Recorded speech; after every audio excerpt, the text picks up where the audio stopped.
5-6 सवाल है। पहला सवाल है कि मध्य प्रदेश में इसी तरह के तर्ज पर पेपर लीक आउट हुए थे, वहाँ की सरकार ने बात मानी। हम नीतीश जी से हाथ पैर पकड़ के जोड़ते हैं, ये सारे बच्चे आपके हैं और इस बच्चों की ज़िंदगी और भविष्य 4 लाख बच्चों की भविष्य बर्बाद हो जाएगी। पहला। दूसरा, बच्चे का मांग है कि सभी जगह सेंटर के सीसीटीवी फुटेज को आप सामने लाइए। कहीं पर पदाधिकारी के बच्चे सर्किट हाउस में मुर्गा भात खा करके एग्ज़ाम हो गया उसकी, कहीं पर लाउड स्पीकर से हो गया, कहीं आराम में कुछ हो गया। तो जब बच्चे का डिमांड है कि सीसीटीवी फुटेज लाइए और सभी एग्ज़ाम कैंसिल करिए, एक तरफ आप कोचिंग में जो प्रैक्टिस है वही क्वेश्चन आता है, तो ये कौन लोग हैं, इसमें कौन कौन लोग इन्वॉल्व हैं? 4 सिस्टम, सरकार का सिस्टम, बीपीएससी, माफिया और कोचिंग। इस चारों की इंक्वायरी हाईकोर्ट जज से आप क्यों नहीं कराना चाहते?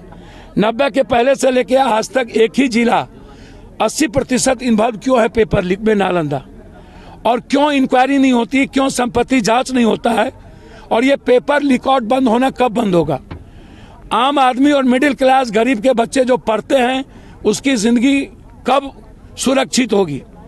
क्या ये पेपर बंद होगा? क्या आप ट्रांसपेरेंट करेंगे एग्जामिनेशन को, पारदर्शी लाएंगे? क्या जो एग्ज़ाम भीतर में होगा वो बाहर देख पाएंगे कि हमारे बच्चे एग्ज़ाम दे रहे हैं? क्या आप इसको सामने आगे से लाएंगे? तो आप कोई हमेशा क्वेश्चन आउट होना। 12,000 आप कर रहे हैं, टेक्निकल कारण से मैं कर रहा हूँ। बच्चे जब आप बच्चे कह रहे हैं आपको टोटल एग्जामिनेशन कैंसिल करने के लिए, आपने एक ऐसा क्वेश्चन पेपर दिया, एक कुछ को अलग, नॉर्मलाइजेशन के मुद्दों में भी आप झूठ बोल दिए। एक पेपर अलग कर दिया, दूसरा पेपर फिर क्वेश्चन दूसरा दे दिया, तो आपने उसमें भी आपने बच्चों को ठग ली। एक तो पहले ही बच्चों का की जो स्थिति है सर्वेयर के चलते बहुत बच्चे इसमें फुल फॉर्म नहीं भर पाए, तो बच्चों की जो जिंदगी यहाँ पर बिल्कुल भूख हड़ताल से मर रहे हैं। 2 बच्चे चले गए और सरकार चिंता में नहीं है।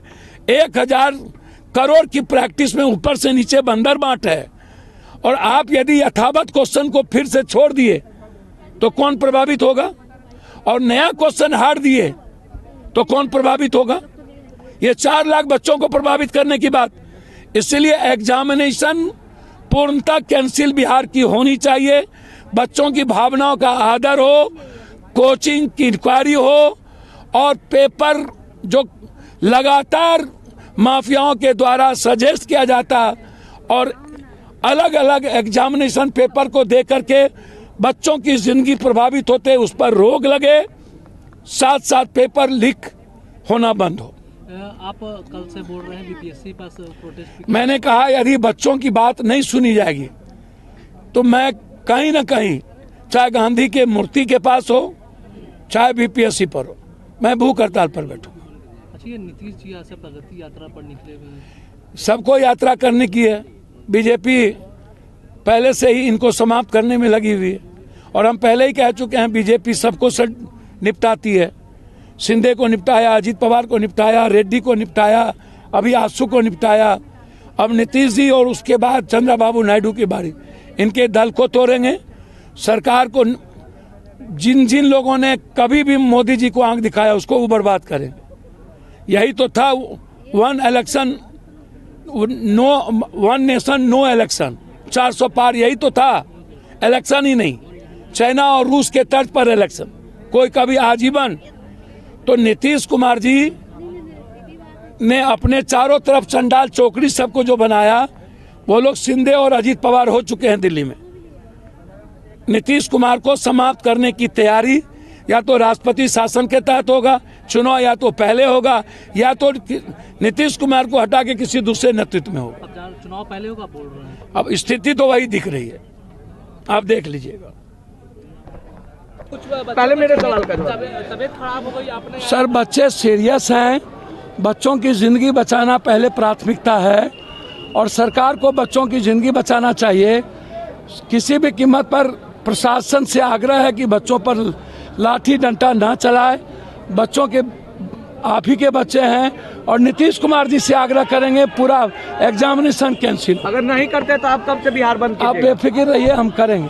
देखिए, तबीयत खराब हो गई है। कुल 4 स्टूडेंट का तबीयत खराब हुआ है, जिसमें से 2 का तबीयत जो है ज़्यादा गंभीर है। अभी कितने लोग अभी 2 इससे पहले गए थे और अभी वर्तमान में 2 गए हैं। कुल मिलाकर के 4 स्टूडेंट का जो है तबीयत काफ़ी खराब हो चुका है और सरकार को और आयोग को इस बात पे जो है संज्ञान लेना चाहिए।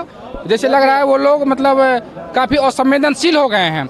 हम हो गया था उनको आखिर ये लोग जो यहाँ पे भूख हड़ताल पे थे, कुल 7 लोग, उसमें से 4 की जो स्थिति है वो लोग अभी सीरियस हो गए हैं और वो लोग अभी जो है इमरजेंसी में जो है। मेरा नाम मंजेश है। भूख हड़ताल